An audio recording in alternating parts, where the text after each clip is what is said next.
Alright. Back. A little more cleaned up. Loki is not on my lap, but he's sleeping on my bed right now. Looking at him right now. So cute. This is going to be the second half of chapter 2 in Time of Song and Flora. Where we left off last time was Argon and Colin falling asleep together in the same bed, which was intentional. So here's the second part. Here we go. 2 weeks later, at the Sealy Court, Argon and Collins were at a table underneath some shade. Collins was combing out Argon's long, soft locks while he, Argon, flipped through some paperwork. Remember, I'm observing you, not being your friend. Argon reminded Collins. Collins chuckled, braiding Argon's hair. Yeah, we'll see about that. Argon glanced at Collins. Too far. Why? Glanced at Collins. Do you remember the meaning of every wintry companion possible? Nope, not at all. But it will be fine. Collins said, tying off the braid. He admired his work before moving away, grabbing some papers and a box of stamps. You'll see. Argon sighed. Just remember to do attendance and follow the lesson plan. Argon, nope. Yeah, I got it. Argon said, waving him off as he made his way to the West Court, which was literally right in front of them. Hello. A few students were already coming up the stairs. It's elevated, so there's stairs. A lot of them. Students of the West Court, gather around me, Collins shouted from the middle of the grass. It's an open, grassy area. The West Court, that is, and also the East Course. There's a West and East Course. Court, not courses. Courts. If you're part of the East Course, there's a path up here that connects to that court, so you don't have to go down the stairs again. Good. Never mind. The students sighed in relief and ran over to path leading to the East Course. Court, not court. Course. I don't know. The students part of the West Court stood around Collins, talking among themselves. Students came up the stairs leading to the West Court, and then a few of them going to the path of the East Court. There is stairs leading to the East Court. There are just 0 labels on which court the 2 staircases lead to, and they're separate. There's a sorry, Loki just popped his head up as I was explaining this because he's trying to sleep. It's 7 p.m. I'm doing this. There is a building in the middle.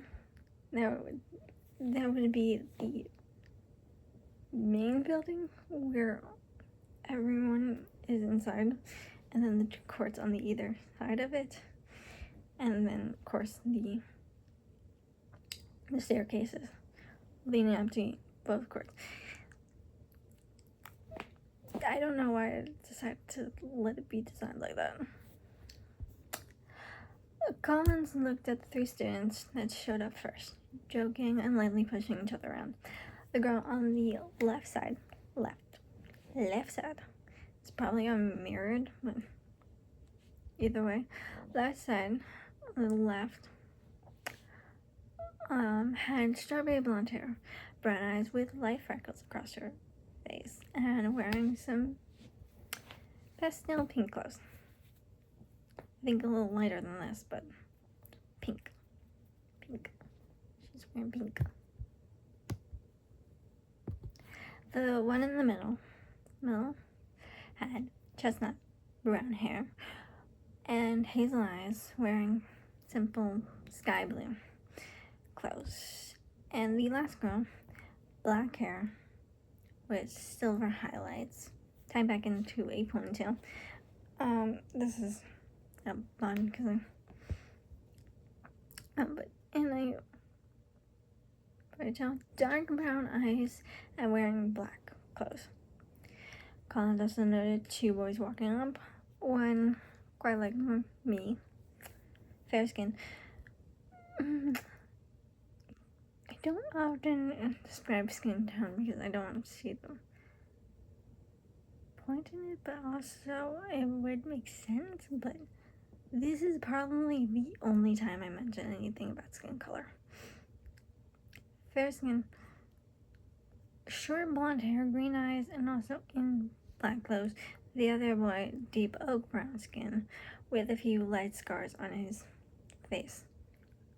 Light scars? More of the fact that his skin healed lighter than... Never mind. Sorry. I don't know. Hazel eyes, also in black clothes. They stood on the opposite side of the circle across the three girls. Okay. Wait. Colin sat down the box and looked through the attendance paper, counting the amount of students he has. He deeply sighed. Why do I have 103 students? That's too much. He complained internally. Meaning he complained in his mind, in his head, in here, in the brain. As more students showed up, he kept track of the number of students in his class. Soon the bell rang, signaling the start of class, and Collins had 103 students in a wide circle around him. Let me just stop it.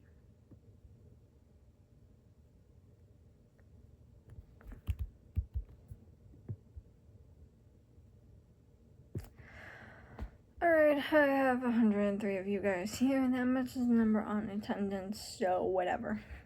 Collins announced, throwing the attendance paper onto the ground. I'll learn your names as we go. Welcome to Advanced Wizardry. I am Collins Howell, or Mr. Howell to you guys. He grabbed a few stones from the box, began tossing them to...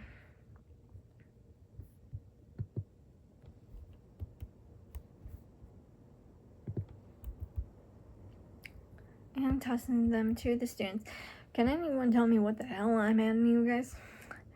You're not handing them, you're tossing them to us. The black hair with silver highlights girl said, hands on her hips. Collins looked at the girl with an unimpressed look. I know, but that doesn't matter. He said, toss one of the stones to her. The girl caught the stone, rolling her eyes. Catch, roll, all that. They're imbuement stones, the chestnut brown-haired girl said. Collins nodded as he just continued handing out the stones. Good, tell me your name. Miri Tarvis,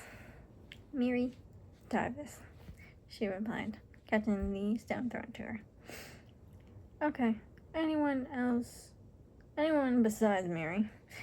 Tell me what you are going to imbue these stones with.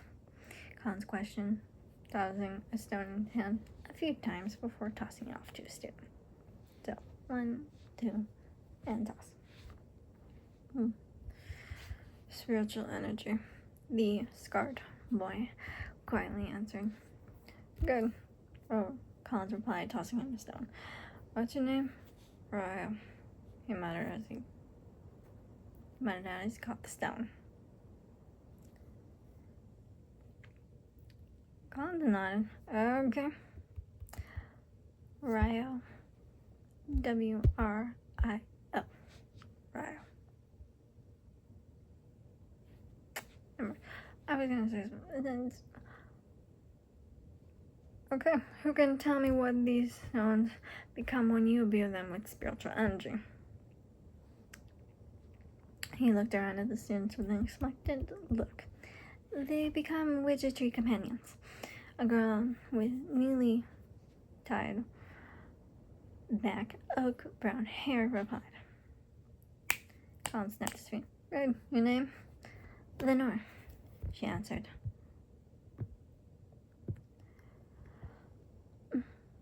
Colin looked around at the students, seeing the stones in their hands. Does everyone have a stone? Has a stone? The class answered with a yes and showed them the stones in the hands. He quickly counted the stones and found each student had one. Great. What are wizardry companions? Are they similar?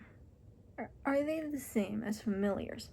Collins asked, looking for an answer from the students. Wizardry companions are inanimate objects, so technically not the same as familiars. They also reflect the wizard's inner spirit and spellcasting abilities. And then the girl answered.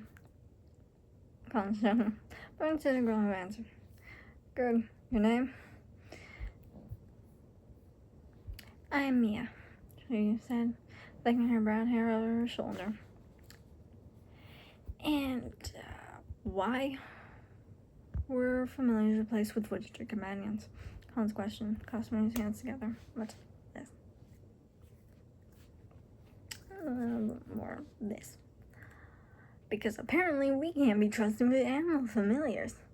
The short, blonde-haired boy answered quickly. Collins turned to him. Good, I'm Levi. Zoe interrupted Collins. Collins sighed. Thanks for that, he muttered. Now I believe it's time for you all to find out what your wizardry companion is. Excitement buzzed across the students as they closed their hands around the stones and closed their eyes. The stones began to glow various colors, and the stones shifted. A few students received staffs and spellbooks. Pretty common companions, Collins commented in his thoughts. So, in the mind, in the brain. He looked over to Miri and saw a spiral around the line with a dot at the end of the line floating around her. What is that? Mary looked up at him with a big smile. It's a treble clef. It's amazing. Treble clef is a part of music sheets, I believe. I've never really done any kind of musical instruments, seen like music notes or something. I had to look up what a treble clef is because I was thinking it was one of the things with the all and swirled around. Do you get what I've a little clef, I think it's called. But treble clef sounds a little better than just clef. So I had to find a way to describe it without straight up saying it without the dialogue of Miri telling him it's a treble clef. I had to look it up, okay? If you don't know what a treble clef is, look it up. Colin simply his head a bit and, oh, what now? It's a music note, to put simply. I truly don't know if it's something of it is some kind of music note, but I don't think it's like a music note. I don't know. Someone can explain that, or you just look it up because, internet. Mary clarified tapping the treble clef, and when she did, it let out a musical sound. I don't know what kind of sound a treble clef will make, so it's like some kind of musical sound.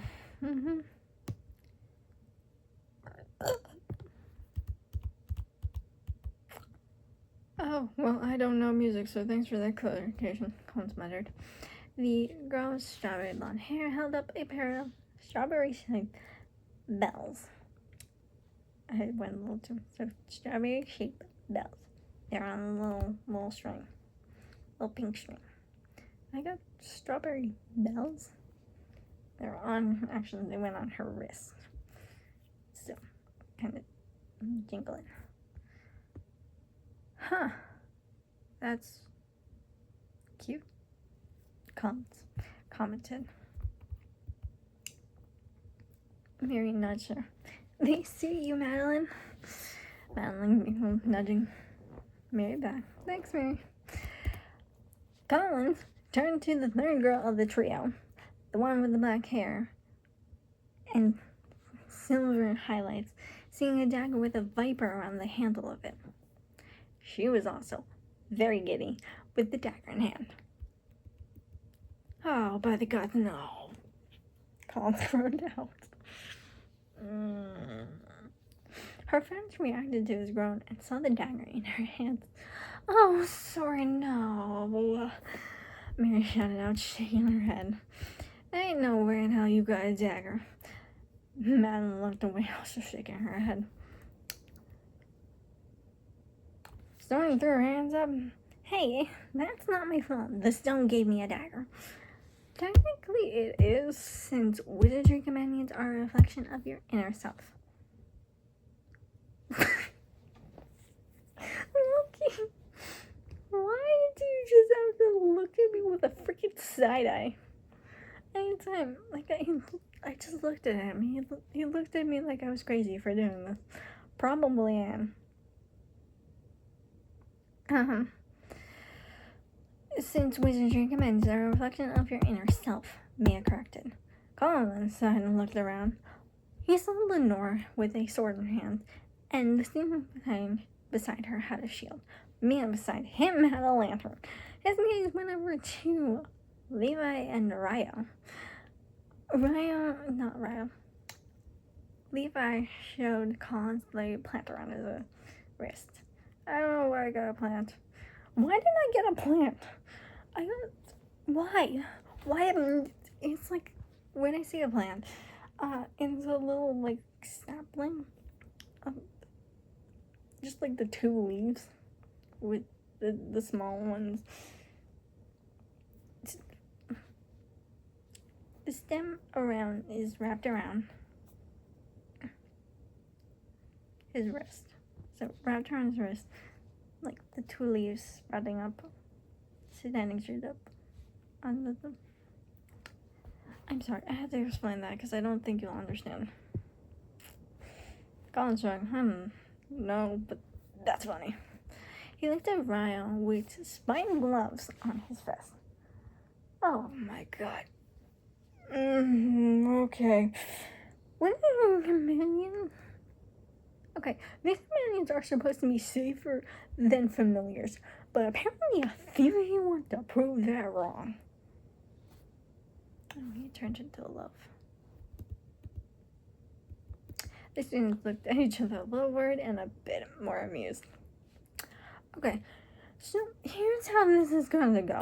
If your companion is a weapon and has a sheath, then it stays in the sheath unless you're spellcasting. Now, if your companion is a weapon without a sheath, then you have it on the ground unless you're spellcasting, or you don't use them unless you're spellcasting.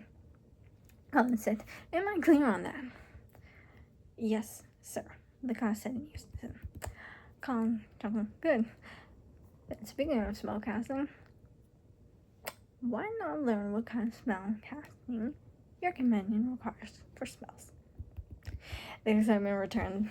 Students are giggling and bouncing. Giggled and bounced, nudging each other. Colin smiled in excitement.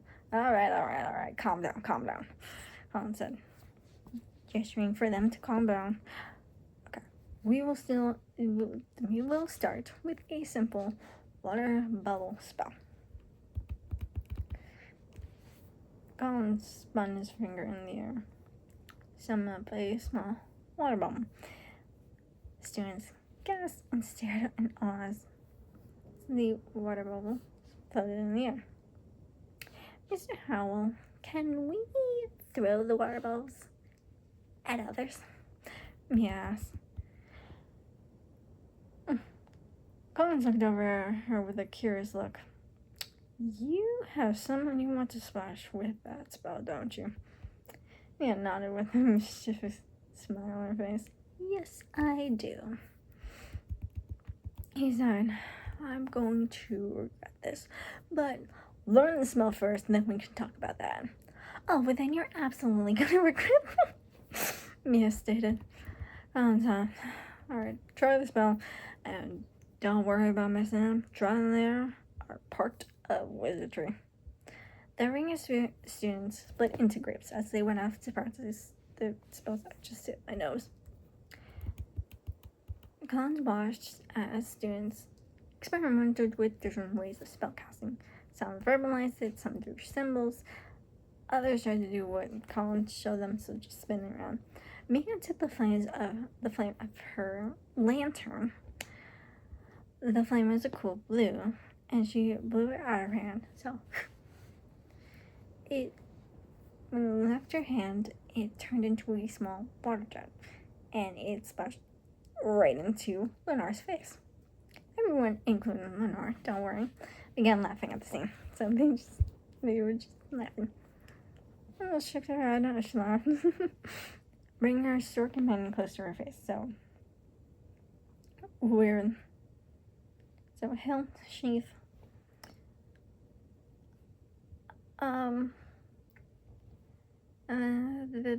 Bring her sword companion up to her face, and she pulled the hilt up, just exposing the bit of the blade. So a few inches up to expose a bit of the blade. I don't know why in this. She technically speaks a few words. That being like, I don't know, water bubble, form, in French, something like that. She speaks a few words. And a water bubble forms in front of the sheath, really. The scabbard. Sheath, scabbard, whatever the word is, where you store the blade of the sword.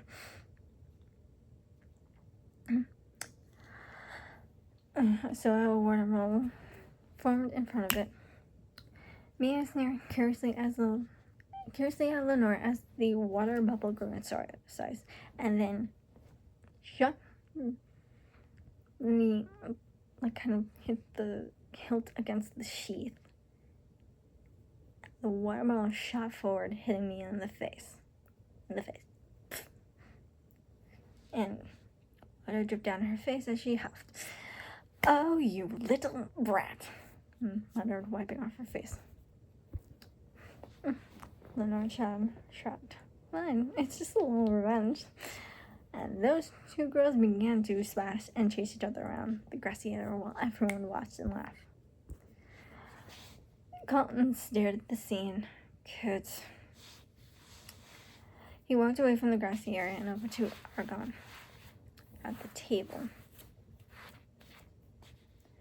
How am I doing? He asked. Argon looked from the paper he was writing on with a smile. Better than I expected.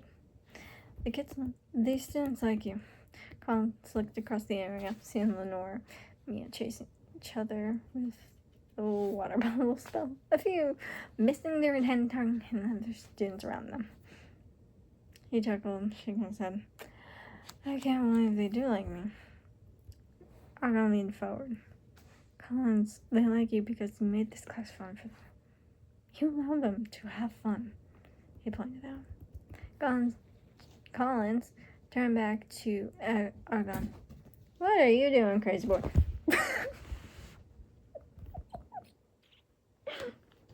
No, you just want to get over here, don't...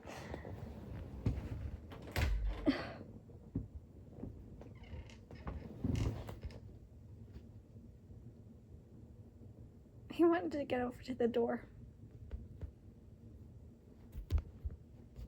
There he goes. Alright. Cool.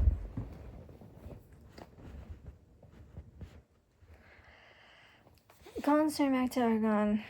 So how do you think Doug is gonna do after this day? So this is like a teacher observation day for Collins, and tomorrow would be Doug's.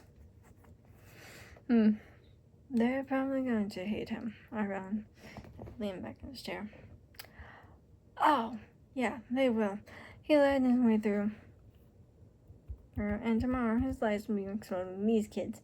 Expect to be taught spells and magic. Collins added.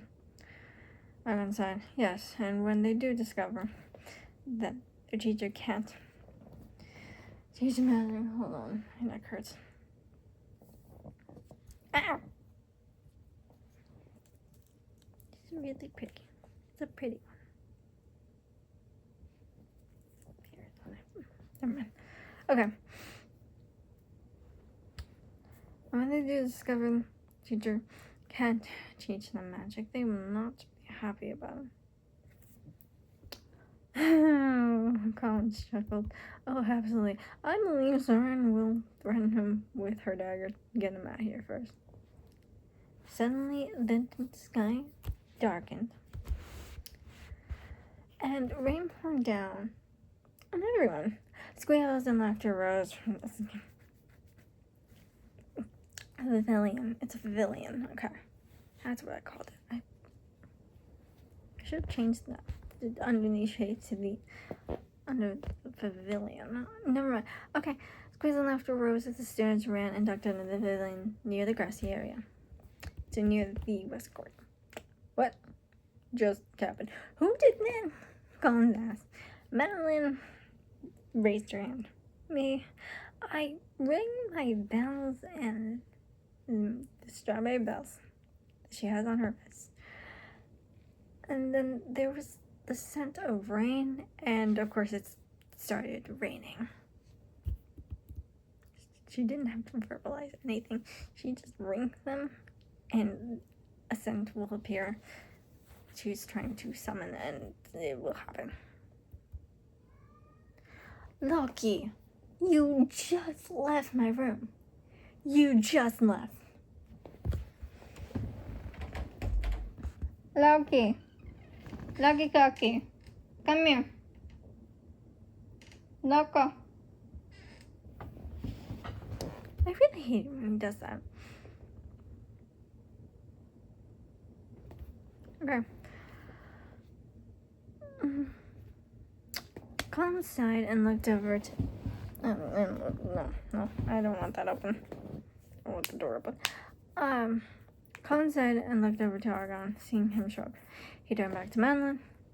Can you bring them again and see if you can stop the rain?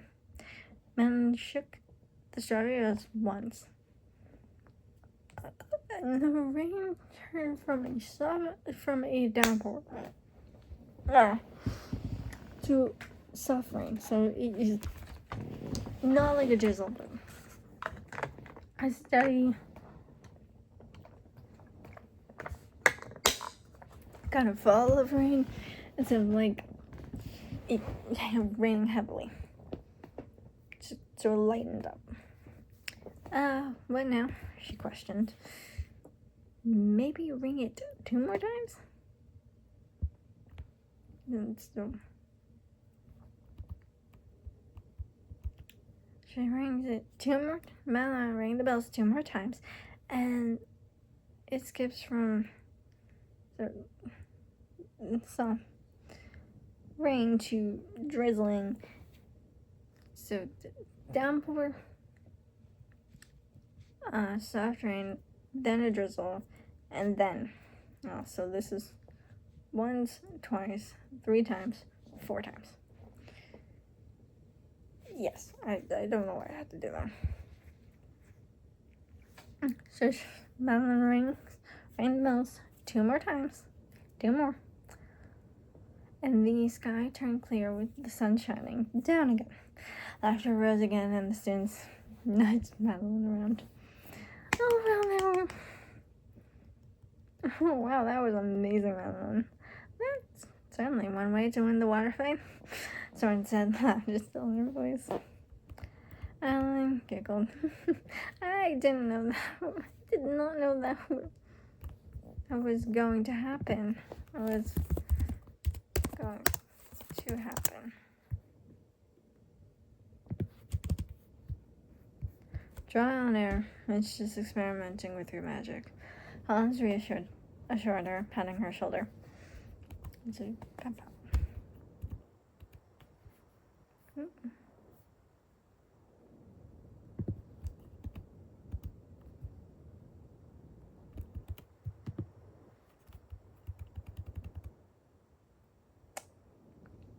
Mary hugged Madeline from behind. Girl, that was awesome. Go inside. Okay, you little rascals, get back to practice soon. The students were about to head back onto the grassy area when the bell rung. Never mind, it's lunchtime, Colin said, clasping his hands together. The students cheered inside and were leave. Oh, God, yes. I'm starving.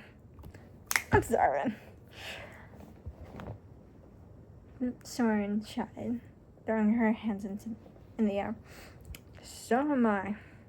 Let's go, you little rascals, Colin said, heading to the door and opened it. They hid inside the building behind the pavilion. Argon sat at the table for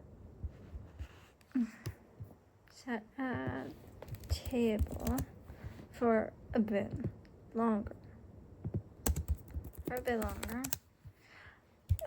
Watching them heading inside for lunch, he sighed and got up, leaning on his cane as he did so.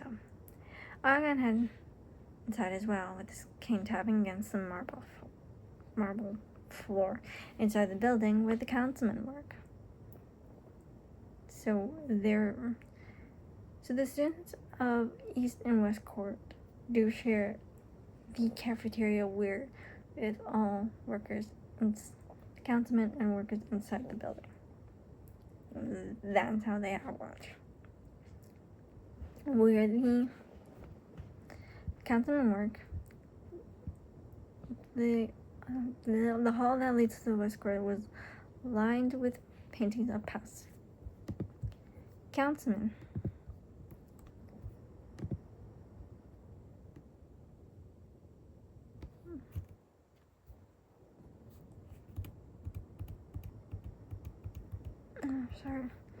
Past councilman. The organ looked at each painting, reading the name under the frame, then looked back at it, then continued down the hall, the tapping of his cane echoing in the hall.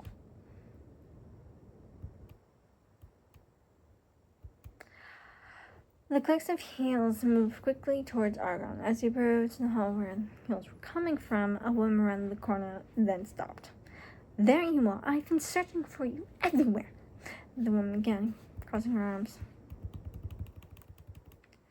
Argon sighed. I told you that I'd be serving child today out in the West Court.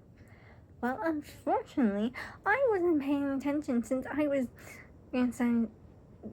was organizing some of your papers. The woman said, putting her hands on her hips. Please calm down, Helen, Argon said, rubbing his forehead. What is going on? Why are you looking for me? Rita huffed. Well, Mr. Doug Fierro is here, and apparently convinced half the councilmen to step out of line and to test your authority on the overseer of the councilman and head of education. I took a deep breath. I didn't speak for a moment. Honestly, those idiots shouldn't be replaced since they can't detect a lie. Rita complained, shaking her head. Rita, have you had your lunch yet? Argon asked. No, I haven't. I was too busy shepherding Doug into your office, as well as trying to convince Councilman not to believe that idiot. Rita replied. Argon sighed. Then go take your lunch. We'll discuss additional training or finding replacements for this councilman that believed Doug.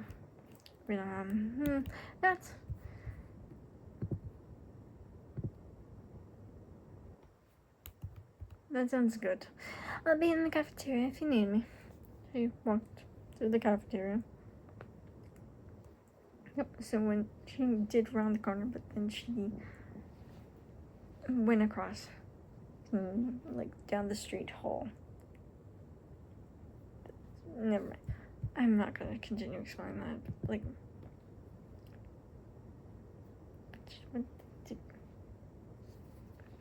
okay, we're gonna ignore that. Okay. The clicks of her heels echoed against the marble plan as she walked towards the cafeteria. Hungry Rita is scarier than normal Rita. Everyone thought as he headed down the hall Rita came from. So he was going straight from he turned to the right. So where Rita came from to his right. And so she just went straight ahead. And when she headed to the cafeteria. Okay. Tap, tap, tap. So this is Kane that's tapping against his tapping against the marble floor. Argon approached his office.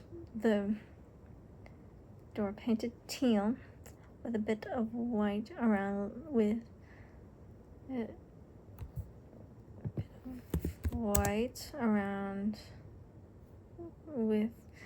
lilies of the valley on top of the teal. He sighed as he opened the door. Inside was Doug Flora, short, dirty blonde hair with brown eyes and plain clothes, pacing back and forth. He stopped as the door opened and looked to see Argon. Argon, listen, I know how bad this looks, but I need. Doug began.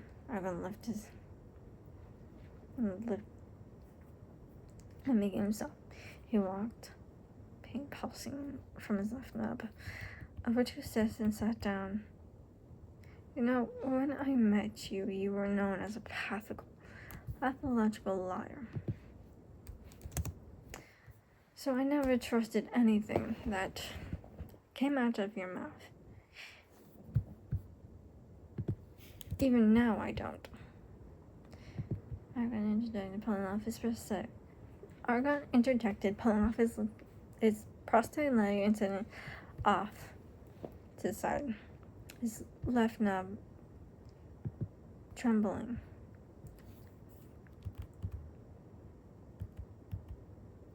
Trembling with pain. I really don't know much about phantom pain. This is my best understanding with it, okay? And here you are lying to my councilman because you want them on your side. For what reason do you need that for? He questioned.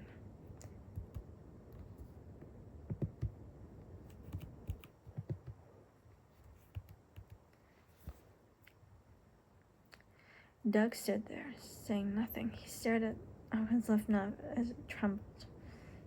Argon shook his head. Now I have to either train them again or replace them with more competent people since they can't detect the lie. Why are you doing this? Doug sighed. You can't let Collins be the teacher. He's not worthy to be a teacher. And you are?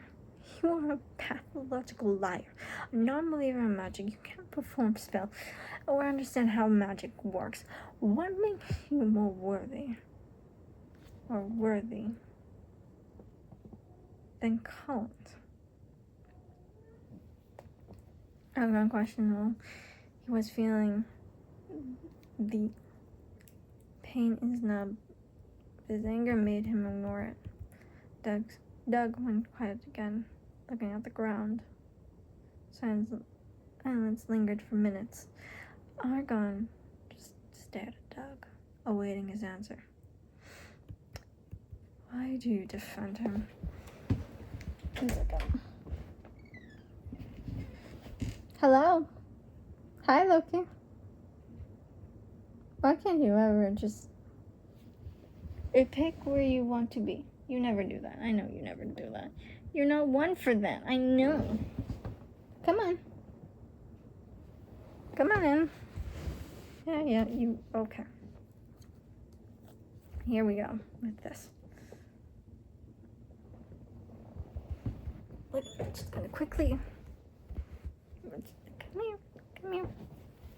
Come. Okay. Okay. Hi, Loki. Come here. Can you stay? Can you stay? You're looking. Okay. No. No.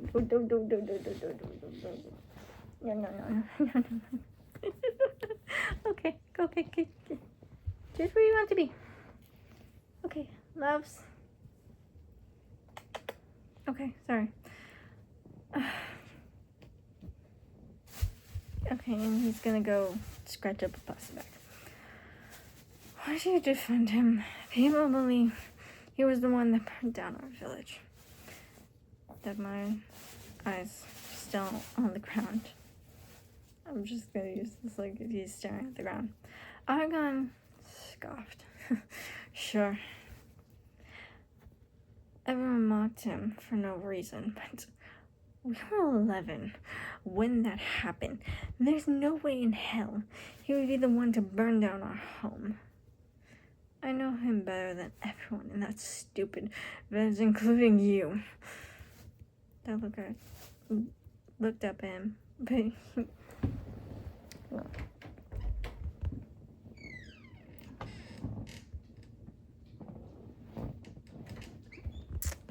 he was left alive when his parents were murdered.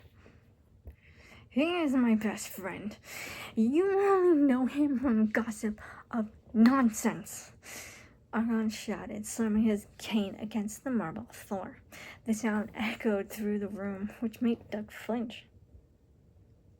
Doug saw the fury in Argon's eyes. Argon took a deep breath. Get out of here. And you better stay away.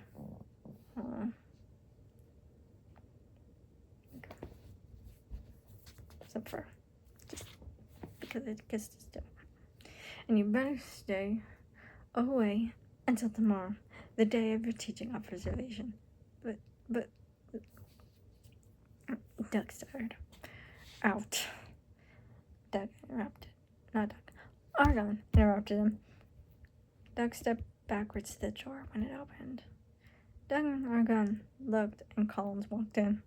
What are you doing here? Collins questioned Doug, but then just, get out of here, go! He shoved Doug out of the door and closed it behind him. Collins glanced at Argon, seeing him relax. He walked over to the desk. Jeez, I heard that loud bang from the cafeteria. What has happened? Collins questioned. Argon sighed. Doug wanted to stir up some trouble. He failed, obviously. Are you hungry? Collins asked, a small smirk on his face. Is the princess hungry? Argon began to laugh. Something needed from the stressful tension moments ago. I hate you, but yes, I'm hungry, he replied, leaning back in his chair. Collins on. Alright, I'll be right back. He left the office after a few minutes. Minutes later, he came back with a tray of half-eaten food. Collins walked over and set the tray on Argon's desk. Here, we can share my lunch. Thanks. Argon muttered, taking the sandwich. He split it in parts, setting one half down and eating the other half. Collins took the half that Argon set down. So, what did Doug say to you that got you all riled up? He took a bite of his sandwich. Yum yum.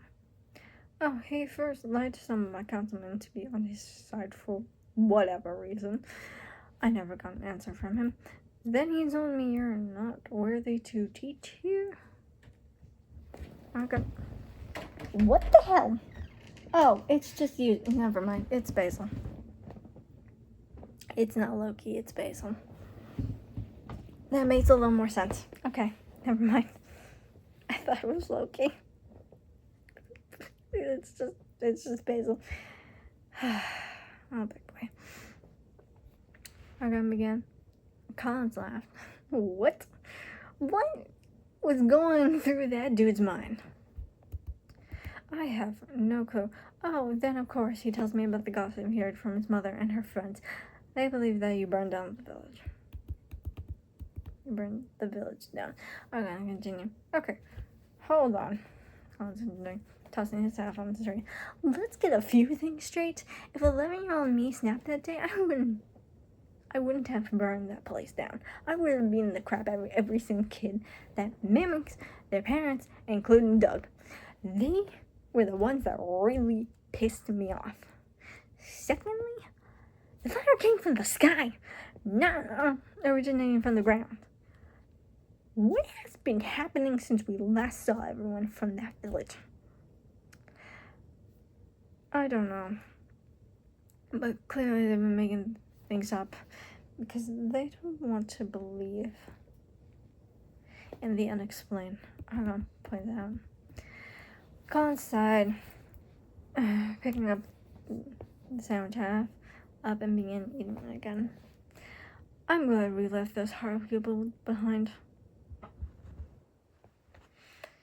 I don't know, yeah. Also, Doug stared at my knob in shock and concern. Two things that I never thought I would see on his face.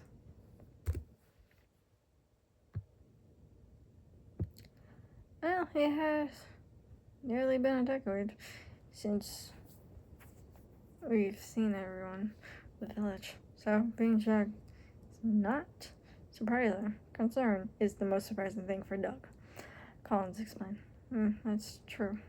Argon sat leaning his face against his fist with his elbow on the armrest of the chair. I don't understand Doug at all. Collins chuckled.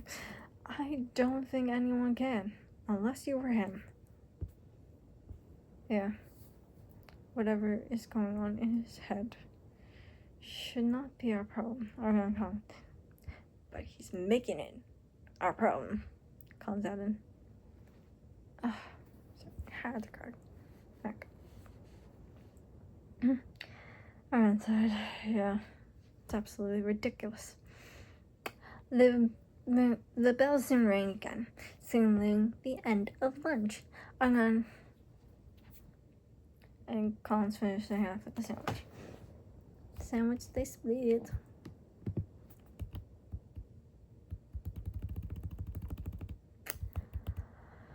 Okay, I'll see you outside in a few minutes, Colin said, picking up the tray and headed towards the door. We're getting out of this. A quiet sigh, heard. Colin stepped to the door, his hand on the handle, and, hey. What is it? Argon questioned, looking at Collins. Thanks for the defense, Collins began with a smile on his face. But don't waste so much breath on idiots. They don't deserve that.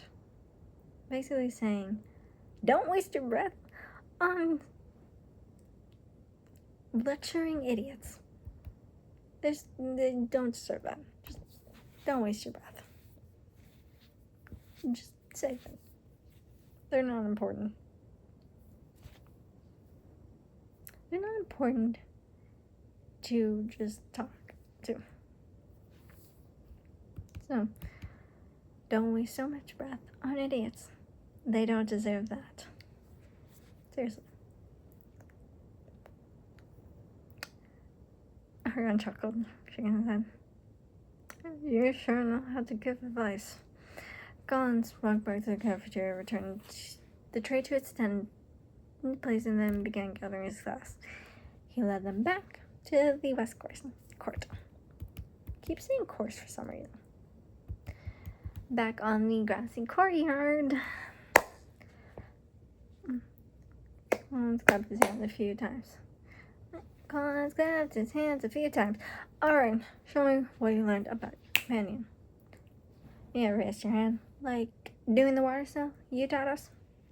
Collins turned to her and nodded. Pretty much. Oh, none. Then allow me to go first. Mia responded, picking up her lantern companion. The flame within changed from a warm orange to a cool blue as Mia reached in and took out the cool blue flame in her hand. The strong blushy blue, and it shot forward, turning into a water jet. It stretched for Collins. He was on face. Caught the jet midair and swirled it around. The class, gas, and all as it just swirled around, floating in spawn. I saw that happening, but I don't mind it. Take a shot because I can counter it. Collins informed him, sending the jet right back to Mia and splashed against her face. Hey, that's unfair, Mia complained, waving off the water. Collins shrugged. Well, I'm the teacher, so what did you expect? Act from me. Well, I'm the teacher, so what the hell do you expect from me? He looked around the ring of students. So, who wants to go next? Ryle raised his hand. Collins, go ahead. Show me. Go ahead and show me. Ryle nodded and lifted a finger, drawing a water. Nope, now that's Loki. Hi, Loki. Hello. Come on. Come on. Come on. He's gonna do the thing. Back this up for a little. Okay. Loki.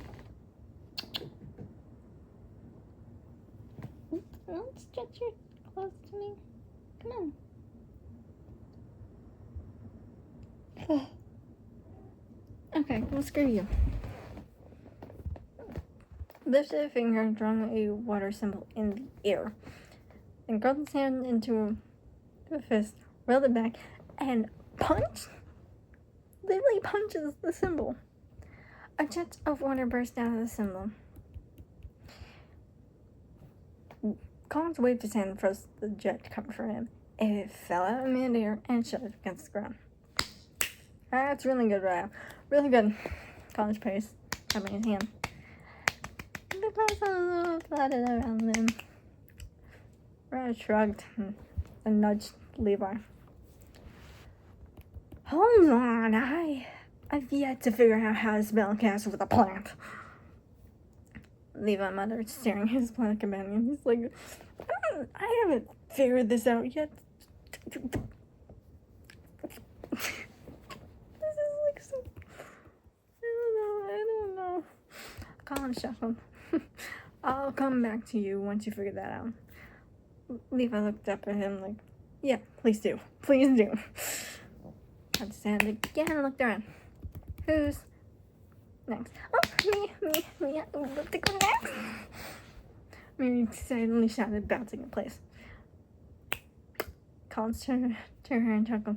Alright, show us. I'm gonna say this. I am going to try to do this in the way she does it. She does sing this. I'm not someone who does sing really well, okay? And it's not gonna sound good because this is on a camera, not on some professional thing. So this is not gonna sound good. And I don't normally sing.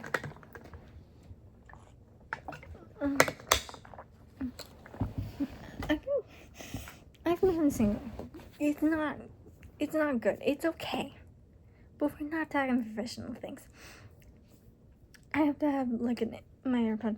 One of my AirPods is fucking broken. I only have one, and I have to hear myself sing. I don't like hearing myself sing. Okay. I had to get used to it. It took a while, but this is not gonna sound good. I promise you that. And I don't think I intend, unless you're someone who can professionally sing, it's the only way it would sound good. And and Mary's supposed to be a really good singer. Never mind. Mary nodded and took a deep breath. Oh. I don't think I can do that. Water swells in the air, form into a tangible bubble. As she begins to sing, her treble clef companion begins to spin around, water forming underneath it. Take the moisture from the air, add it to the bubble, make it bigger and bigger, enough to be thrown, but not enough that it's deadly. The water bubble grew inside as the treble clef spun faster, emitting a similar tune to what Mary was singing. She took the bubble into her fingers and whoop, she tossed the bubble into Soren's face and right into Soren. She snapped her fingers. The treble clef stopped spinning and just floated there. It's short, I know. Again, nah, it really wasn't good.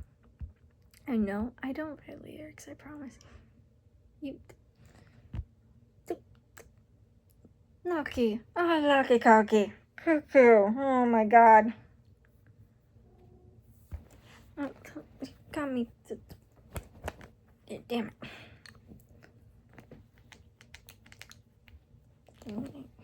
Forget. Okay. No professional here. I never was. Coco! Coco! What the hell? Seriously? You crazy boy. Come inside. Come on. Come on, boy. Come inside. You do this one too many times. Everyone began laughing. Soren looked at Mary, offended and laughing. Mary never burned to hold back her own laughter. What are you... Lucky, what are you doing? I don't know what he's doing. He's just climbing over things. Okay. I'm not going to show you now. I don't really like to stay in my room right now. Now eat. No. Mary could barely hold back her own laughter. What the hell, Mary? Soren questioned. Mary couldn't answer because she was laughing really hard.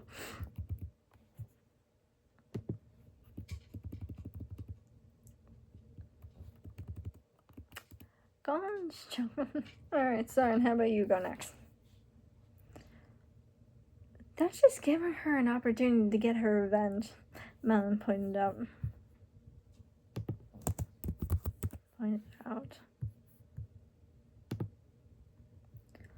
Oh, I know.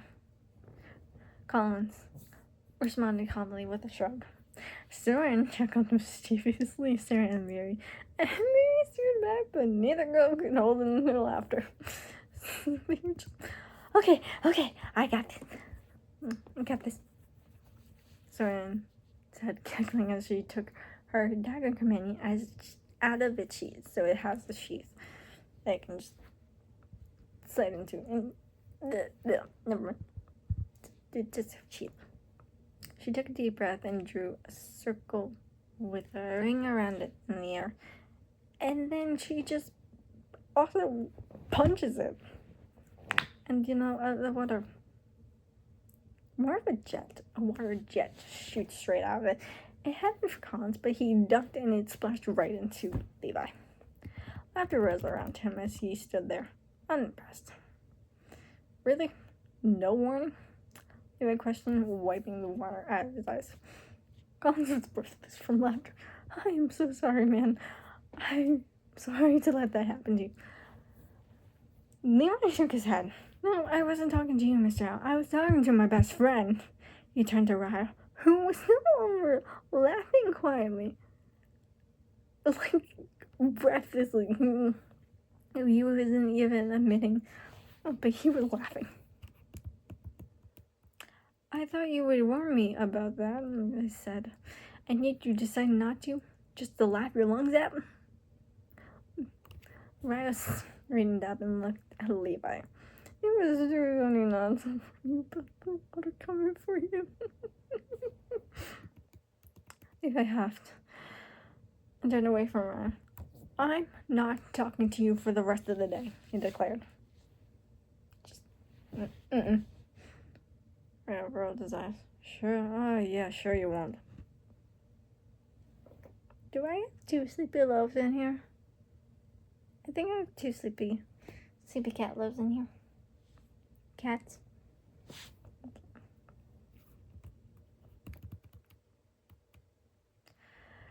Colin chuckled, up his hand again. Alright, that was good. Who's next? Who wants to go next? Excitement buzzed through the students as one by one the students showed off their spell casting abilities. Colin stopped a few water balls from hitting him or dodged them, but sometimes the students would hit him with the water balls because they would catch him off guard. Sometimes.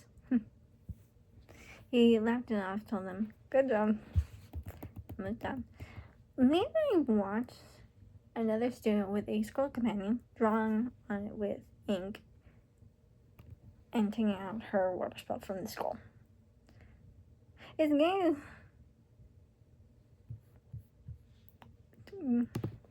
gaze went to his blind companion. The dark liquid resting in the center suddenly made more sense. Much more sense. Made much more sense.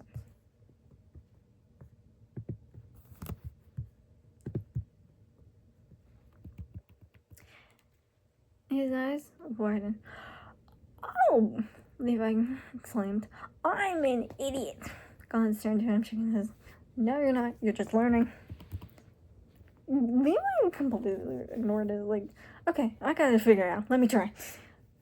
Levi said, waving Colin's off. He did not hear that. He dipped his finger into the ink and drew a symbol in the air. It lingered with a faint glow. He reached forward and I don't know why I'm doing. Okay, drew a symbol and roughly as a water bubble, took it out of the air. He reached forward and grabbed it out of the air, and it transformed into a water bubble. Levi sneered at it. Yes, he shouted. I'm smart. Zero hesitation here at Ryle. Just revenge. And it splashed. Ryle, face dripping wet, turned to Levi with a deadpan look. I don't know. Choked down some air. Deadpan look. Really? What? I needed that. Levi said with a shrug. Sighed. Whatever. Colin chuckled. That was good, Levi. Really good. And nudged Ryle a bit. Thank you, Mr. Owl. The bell rang, signaling the end of the day. Alright, that's the end of the day, Belle. Collins began. Before you rascals go, I have to tell you all something. All the students stopped in the tracks from leaving and looked at Collins with curiosity. Currently, I am not your permanent teacher. I'm being tested, or observed, really. Collins said, looking around at them. Confusion and a bit of shock on their faces. They turned to each other, talking to each other. I know, it's a little concerning. The next teacher candidate is being observed tomorrow. But we like you, you're amazing, Ron said. The other students echoed their sentiment. Yes, 2 sleepy cats. One on the bed and one on the floor. Loki's on the bed. This is on the floor.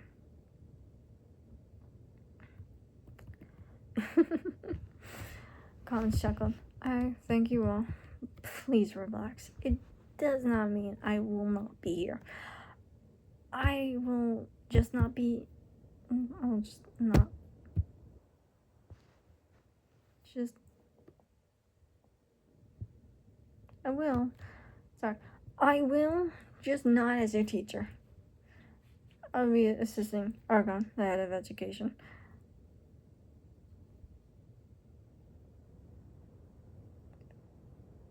So, theoretically, if the candidate leaves early, you could take back over as the teacher, right? Mia question. Yes, and a few other things. One, you all are the final says on who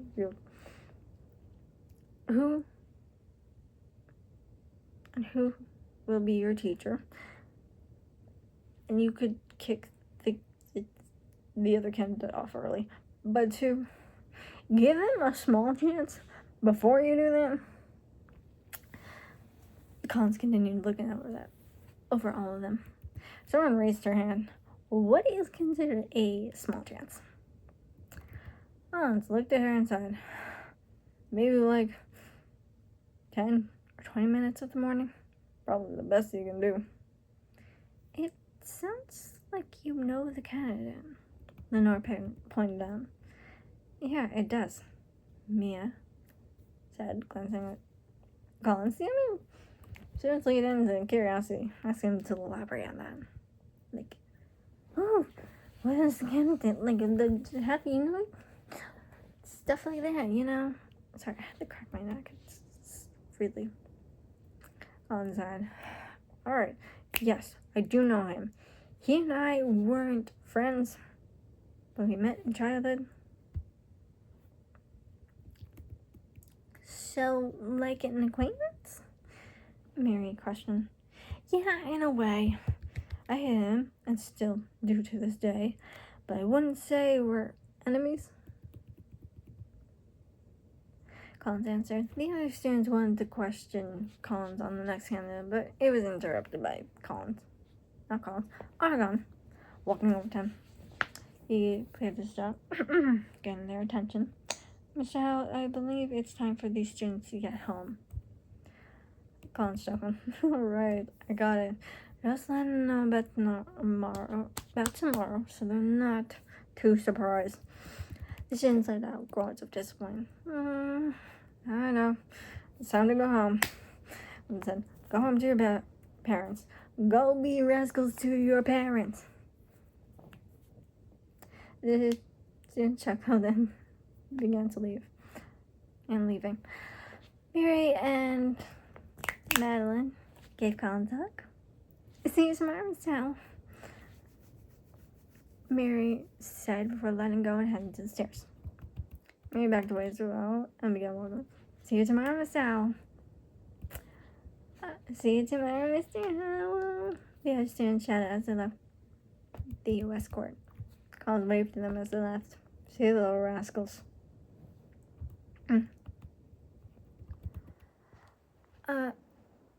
Ryo gently jabbed him in the side with his spiked gloves. See you, Mr. Howe. Hey, be careful with those, Collins said with a chuckle, ruffling his hair as Ryo walked by. So he ruffled his hair, ruffled Ryo's hair. What? No. Hold on. Never mind. We're not going to think about it. Levi ran up and nudged Collins. We'll see you tomorrow, Mr. Howe.